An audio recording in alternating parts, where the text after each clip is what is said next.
你爱我，我爱你，我是本傻甜蜜。你爱我，我爱你，我是本傻甜蜜。 Kota tanpa buku. Pernahkah kau ke toko buku, perpustakaan, atau taman bacaan? Tidakkah kau merasa istimewa ketika berada di dalamnya? Di sekelilingmu ada berbagai tokoh dari dunia nyata dan khayal. Tempat yang pernah kau kunjungi dan yang belum.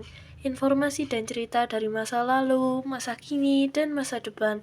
Semua berpadu, semua berada di dalam genggamanmu.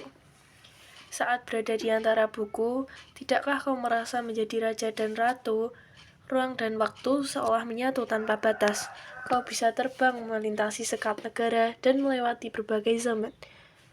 Kau bisa menyelam ke dalam samudra, melayang di angkasa, bercanda dengan aneka satwa, dan berkelana di tengah padatnya kota, juga di rimba raya. Kau tahu, buku adalah jendela dunia, kunci pengetahuan dan pintu wawasan. Muhammad Hatta, sang proklamator, berkata, "Aku rela dipenjara asalkan bersama buku, karena dengan buku aku bebas." Melalui buku, manusia terbebas dari ketidaktahuan.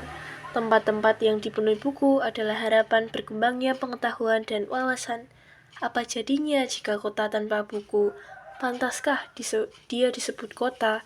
Di kota itu mungkin kabar datang dari sumber lain, dari koran, televisi, atau internet. Mungkin informasi dan cerita datang dari cerita nenek moyang, bagai dongeng-dongeng sebelum tidur. Irama warganya pun tiada beda, bangun pagi, bertebaran di muka bumi untuk berbagai keperluan, untuk kembali pulang siang atau sore harinya.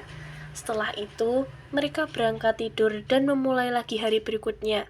Semua serupa. Di kota itu mungkin ada bangunan bernama perpustakaan. Di dalamnya, buku-buku berderet dalam rak yang tak terjamah. Tiada tangan meraih dan membuka halaman demi halaman dengan sukacita. Mungkin juga ada tumpukan buku di sudut-sudut sekolah yang sepi dan berdebu. Jarang dikunjungi, jarang dibaca. Buku-buku di sana teronggok tanpa nyawa. Bagaimana dengan kotamu? Mungkin kau tinggal di tengah kota yang megah atau di gang sempit, di desa terpencil, di sisi pesisir, atau di kaki gunung. Adakah perpustakaan, taman bacaan, atau toko buku di dekat rumahmu? Jika ada, apakah tempat itu menjadi wadah berkumpulnya anak-anak dan warga, menjadi pusat berkembangnya wawasan dan pengetahuan, atau hanya menjadi pajangan? Maukah kau menjadi orang yang menghidupkannya? Kau bisa mengunjunginya dan mengajak teman-teman membaca dan berbagi cerita di sana. Jadikan tempat itu sumber kegembiraan dan pengetahuan.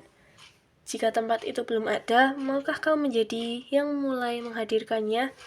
Kau bisa memulainya dari sebuah sudut di teras rumahmu. Ajak teman-temanmu memulai langkah baru.